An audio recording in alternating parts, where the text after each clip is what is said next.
नमस्कार, आपण पाहत आहात आलमगीर न्यूज लाईव्ह 24 बातम्या अहमदनगर जिल्ह्यातील। अहमदनगर अमर वक्तृत्व प्रशिक्षण केंद्राच्या माध्यमातून आयोजित करण्यात आलेल्या विनर ऑफ द बॅच 2023-2024 च्या विद्यार्थ्यांना पुरस्कृत करण्यात आले। 2023चा प्रथम पुरस्कार किरण म्हस्के, 2024चा प्रथम पुरस्कार आयुष कावळे यांना देण्यात आला। तसेच 2024चा द्वितीय पुरस्कार यश कावळे, 2024चा तृतीय पुरस्कार शाहिद सय्यद आणि उत्तम सूत्रसंचलन पुरस्कार सानिया सय्यद यांना बहाल करण्यात आलं। बक्षीस वितरण करत असताना आपल्या पाल्यांची यश बघून पालकांचे अश्रू अनावर झाले। हेच अमर वक्तृत्व प्रशिक्षण केंद्राचे यश आहे। त्याचबरोबर या कार्यक्रमाचे अध्यक्ष म्हणून काकासाहेब म्हस्के, प्राथमिक माध्यमिक व उच्च माध्यमिक विद्यालयाच्या प्राचार्य आदरणीय शीतल बांगर मॅडम, तसेच प्रमुख पाहुणे म्हणून ॲडव्होकेट सुनील घोडराव आणि रुपेश कावळे, त्याचबरोबर ज्येष्ठांमध्ये सय्यद हुसेन साहेब, कर्डिले साहेब, संदीप कोकाटे यांनीही मार्गदर्शन केले।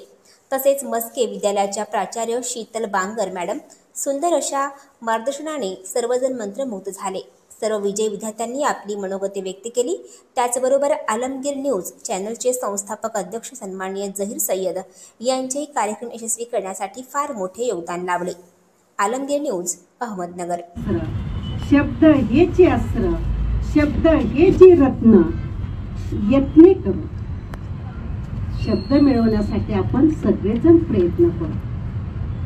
कारण जग जिंकायचं असेल तर शब्द हे माझ्या हाती शस्त्र जर असेल तर मी जग जिंकू शकतो।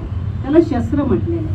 आपण म्हणतो काय शब्द लागला रे बाळ, काय शब्द लागला त्याचा, शब्द लागतात असं म्हणतो आपण।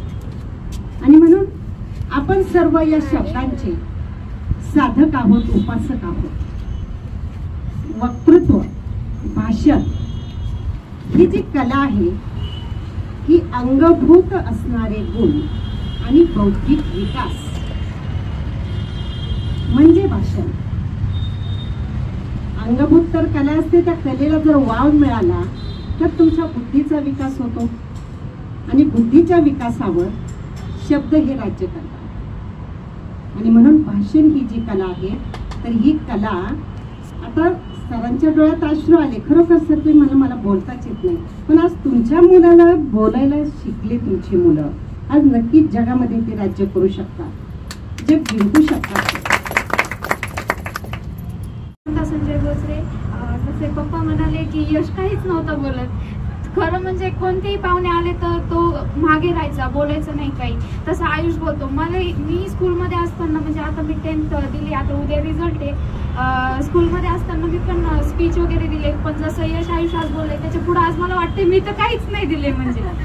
आणि समोर जाताना असं वाटायचं की किती छोटं स्पीच घेऊ आपण, 15 ऑगस्ट किंवा 26 जानेवारी असं जरी असलं तर असं व्हायचं की आता छोटं स्पीच घेऊ। एकदा तर आताच 10th मध्ये मला टीचरने कंपल्सरी 15 ऑगस्टचं स्पीच घ्यायला सांगितलं होतं।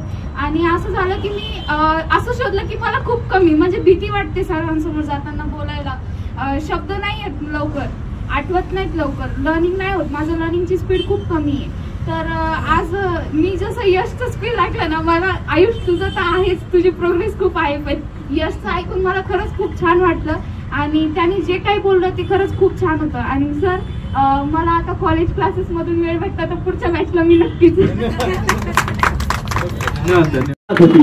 आणखी निष्ठावंत माणूस मला अमर सरांच्या माध्यमातून पाहायला मिळाले।